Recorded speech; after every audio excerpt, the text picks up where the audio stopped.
I'm the director of the Institute of International Relations of China Foreign Affairs University.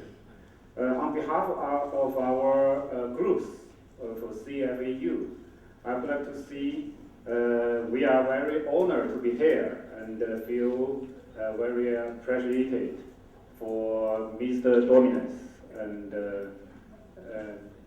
Fudan University and many other organizers for your hard work.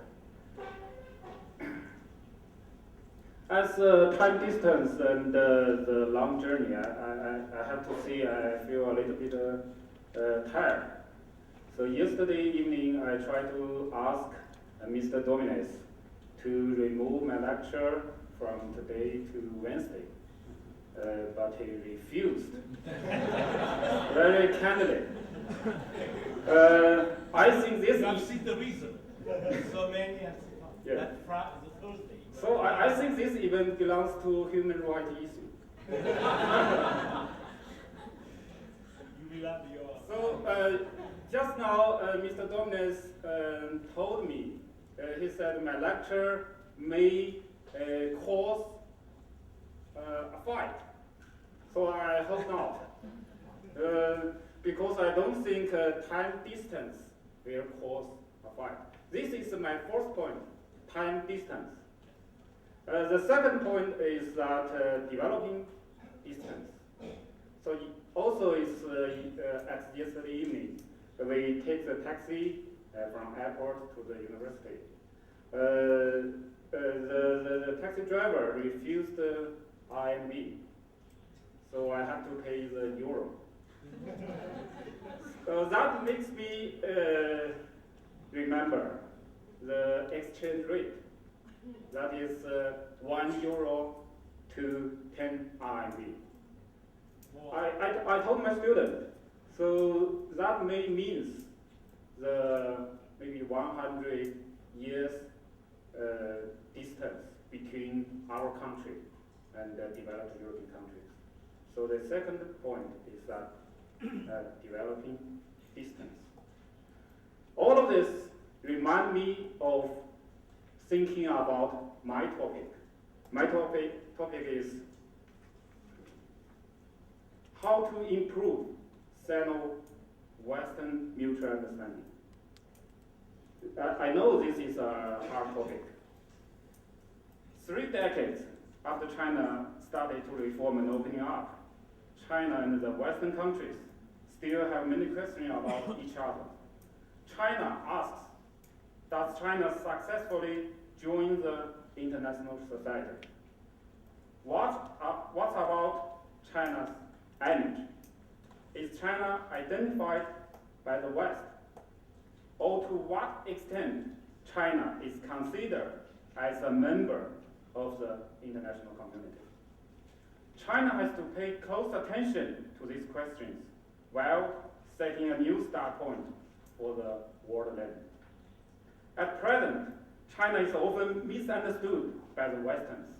Moreover, there is a dilemma, which is harder Chinese try to prove themselves, the deeper the misunderstanding gets.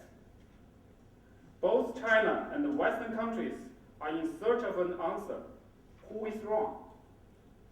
It's a paradox, actually, and hard to find the answer. What concept and the path of development should a country take? It's not a question of right and wrong, but an issue about mutual understanding and adaptation. Therefore, the mutual condition and understanding between China and the Western countries is related to 3 issues. First, what China really thinks of the West. Second one is, what is the Westerners' view of China? The last but not the least issue is how the 2 parts improve mutual understanding. The first one is, what's the Chinese thought of the world?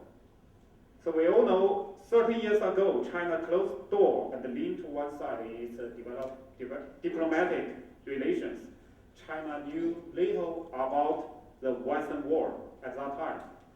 But judging from the ideology, they were enemies and demons.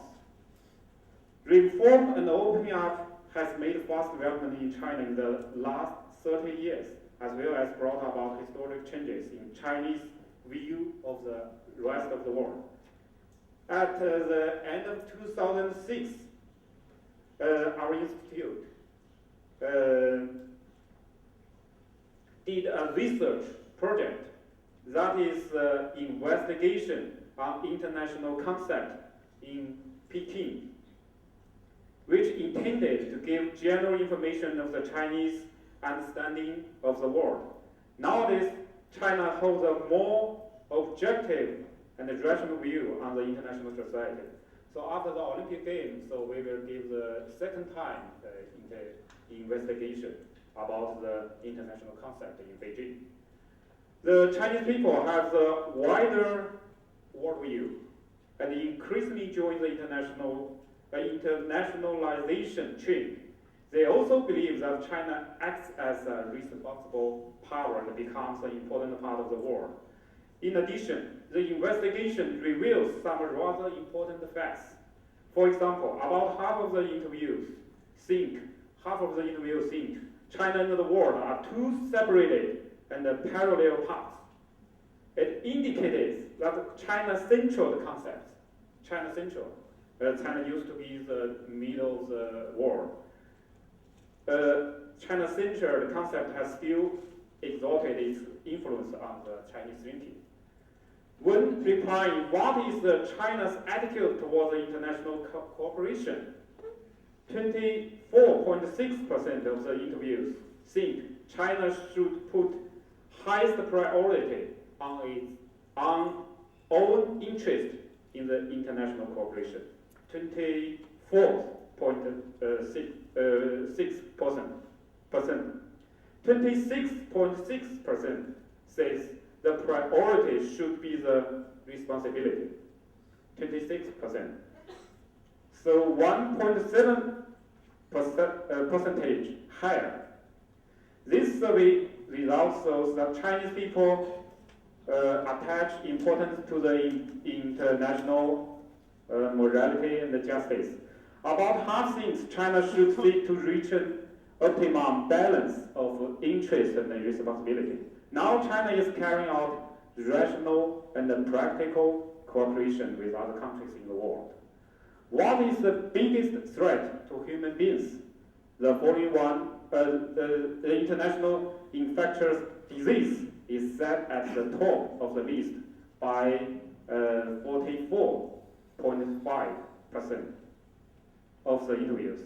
The following one is nuclear terrorism, 21%. A small group of China believes that the proliferation of nuclear weapons can pose the biggest threat to human beings, accounted for 6.5%. 20.6% considers international infectious disease as the most serious problem. So that means they start to raise serious concerns about the non-traditional security.